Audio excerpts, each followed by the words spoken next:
Every January, Karaka becomes the field of dreams as hundreds hopefully either sell or purchase the next champion.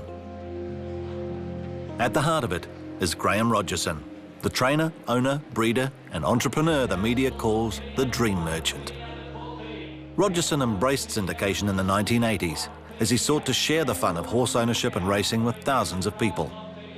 Over the years, he became the Southern Hemisphere's biggest buyer and seller, trading hundreds in a typical season. In this case, Lot 37, a Zabeel Sea Change colt, wasn't bought for syndication. Instead, it was for the owner, who helped Rogerson achieve his greatest dream in 2007, a Melbourne Cup winner. Here comes Efficient. He's mowing them down out wide. Purple Moon in front. Efficient the only danger. Purple Moon in front. Efficient is getting there.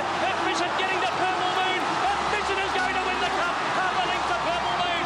3 lengths to Marla. It was one of many dreams that Rogerson has seen come true. It didn't happen easily, as Rogerson has done the hard yards in New Zealand, Australia, Asia, Europe, America and the Middle East. Racing was in the Rogerson blood. It was almost inevitable growing up close to the racecourse at Te Rapa, and with parents Arthur and Alice enjoying a lifelong interest in horses. He rode as an amateur and did show jumping while studying agriculture. But the thrill of working with horses was too tempting. Rogerson took out a trainer's license and originally set up stables in Cambridge before moving to the vast complex at Tuhikaramea outside Hamilton in the 70s. After early struggles, the results started to match the scale of the operation. The first trainer's premiership came in the 79-80 season, and another 4 followed in the next 5 years. Rogerson developed his own training track, which allowed him to dramatically increase the number of horses.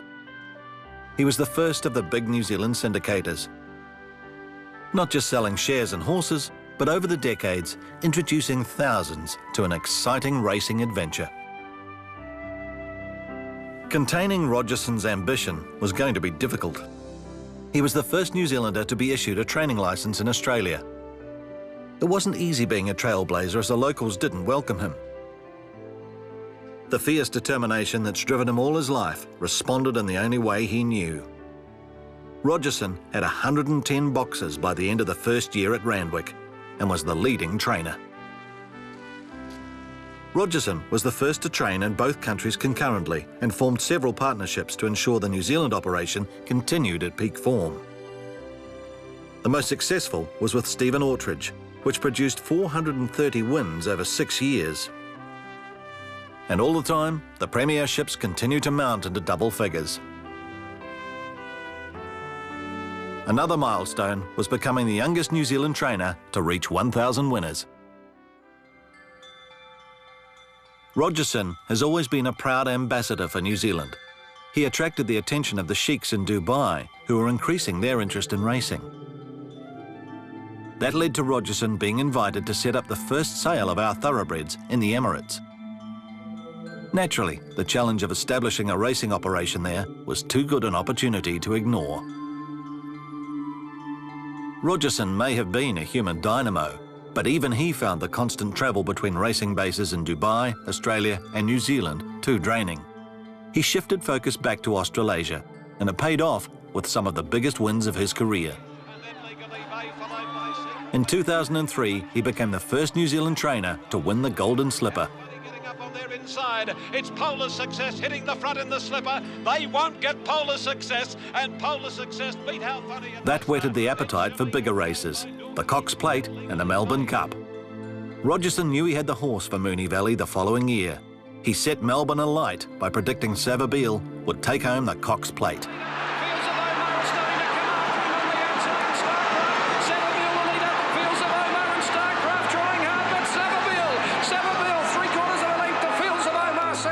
It was vintage Rogerson. He took a risk with the prediction about the horse he bred, sold, and then bought back. The entrepreneur also knew the publicity would help create greater interest in his favourite racing carnival. You said he couldn't win. You're one of them. I said he'll win. This horse is a great horse. I knew what he could run in sectionals, and he proved me to right today. Yeah, good mate. Despite that success in 2004, Rogerson ranks another occasion as being more significant. He was awarded the New Zealand Order of Merit and describes it as his proudest moment. One of Rogerson's greatest racing partnerships was with the Australian businessman Lloyd Williams. He's been one of the major players in the thoroughbred industry, and in 2007, Williams helped Rogerson complete the Big Three with Efficient's victory in the Melbourne Cup. 5 years ago, Lloyd said to me, Rogie will win this Melbourne Cup. And to sit with his wife, Susie, and that, to me, it's the greatest thing that's happened to me. After lifting the cup at Flemington, what more was there to achieve in racing? For the man who loves horses and a challenge, you start a successful harness racing business.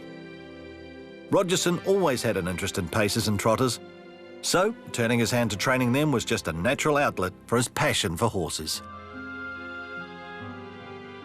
The New Zealand thoroughbreds continued to flourish as well.